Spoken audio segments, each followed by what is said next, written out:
क्या आपने कभी सोचा है कि ज्यादातर बड़े क्रिकेटर्स के बल्ले पर ही एमआरएफ का लोगो क्यों होता है? आखिर टायर बनाने वाली कंपनी क्यों चुनिंदा क्रिकेटर्स को ही स्पॉन्सर करती है? तो चलिए जानते हैं इसके पीछे की दिलचस्प वजह इस वीडियो में। एमआरएफ यानी मद्रास रबर फैक्ट्री एक भारतीय कंपनी है जिसकी शुरुआत 1946 में हुई थी। शुरू में गुब्बारे और खिलौनों के लिए रबर बनाती थी, लेकिन जल्द ही टायर बनाने में उतर गई।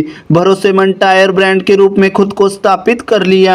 1980 के दशक में एमआरएफ के ओनर्स ने सोचा टायर्स तो सड़कों पर चलते हैं, लेकिन अगर हमारा नाम मैदान में गूंजे तो, और यही से एमआरएफ ने क्रिकेट की दुनिया में एंट्री ली। एमआरएफ ने क्रिकेट के भगवान सचिन तेंदुलकर को सबसे पहले स्पॉन्सर करना शुरू किया। सोचिए उस समय एमआरएफ के लिए कितना बड़ा कदम था, टायर कंपनी और ब्रांडिंग क्रिकेट बैट पर। तो चलिए जानते हैं एमआरएफ की यूनिक बिजनेस स्ट्रेटेजी। एमआरएफ सिर्फ उन्हीं बल्लेबाज को चुनता है जो या तो पहले से ही क्रिकेट लेजेंड्स हो या जिनमें आगे चलकर महान बनने की अपार क्षमता हो। Sachin Tendulkar, Virat Kohli, Brian Lara, Steve Waugh और अब शुभमन गिल, इन सभी का नाम एमआरएफ से जुड़ा है। जब इतने बड़े नाम एक ही स्टिकर का इस्तेमाल करते हैं तो वह ब्रांड ट्रस्ट, एक्सेलेंस और लेगेसी का प्रतीक बन जाता है। एक टॉप लेवल खिलाड़ी को स्पॉन्सर करने का असर कई औसत खिलाड़ियों को स्पॉन्सर करने से कहीं ज्यादा होता है। एमआरएफ शॉर्ट टर्म पॉपुलैरिटी के पीछे नहीं भागता, उनकी रणनीति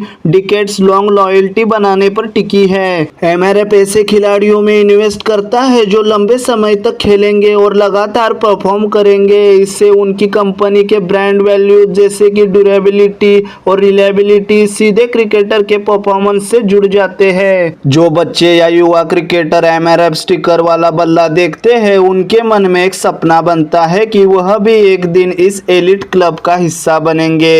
एमआरएफ अपने टॉप क्रिकेटर्स को काफी बड़ी रकम देता है। 2017 में एमआरएफ ने विराट कोहली के साथ 8 साल का एक बड़ा कॉन्ट्रैक्ट साइन किया जिसकी कुल कीमत 100 करोड़ रुपए थी। यानी हर साल विराट कोहली लगभग 12.5 करोड़ रुपए कमाते हैं। यह क्रिकेट इतिहास के सबसे महंगे बैट स्पॉन्सरशिप डील में से एक है। विराट कोहली से पहले सबसे महंगे बैट स्पॉन्सरशिप का रिकॉर्ड सचिन तेंदुलकर के नाम था। 2000 के दशक की शुरुआत में उनका एमआरएफ के साथ सालाना कॉन्ट्रैक्ट लगभग 8 करोड़ का था, और अब शुभमन गिल के साथ एमआरएफ का कॉन्ट्रैक्ट 8 करोड़ से 10 करोड़ के बीच होने का अनुमान है। एमआरएफ कम खिलाड़ियों को स्पॉन्सर करने की जो एक्सक्लूसिव स्ट्रेटेजी अपनाता है, उसी वजह से वह इन खिलाड़ियों को इतना ज्यादा पैसा दे पाता है। यह रकम खिलाड़ी के बल्ले पर स्टिकर लगाने के लिए दी जाती है, न कि बल्ला बनाने के लिए। बल्ला आमतौर पर कोई और कंपनी बनाती है। मार्केट में अन्य टायर कंपनियां जैसे सीएट भी क्रिकेटर्स को स्पॉन्सर करती है, लेकिन एमआरएफ को अपने टॉप टियर खिलाड़ियों को बनाए रखने के लिए सबसे ज्यादा पैसा देना पड़ता है। इतने बड़े खिलाड़ियों से जुड़कर एमआरएफ ने खुद को एक महान ब्रांड के रूप में पहचान दिलाई है। ये थी एमआरएफ की शानदार स्ट्रेटेजी। ये वीडियो आपको कैसा लगा हमें कमेंट बॉक्स में जरूर बताना, और चैनल को सब्सक्राइब करना, दोस्तों के साथ शेयर करना और लाइक करना मत भूलिए।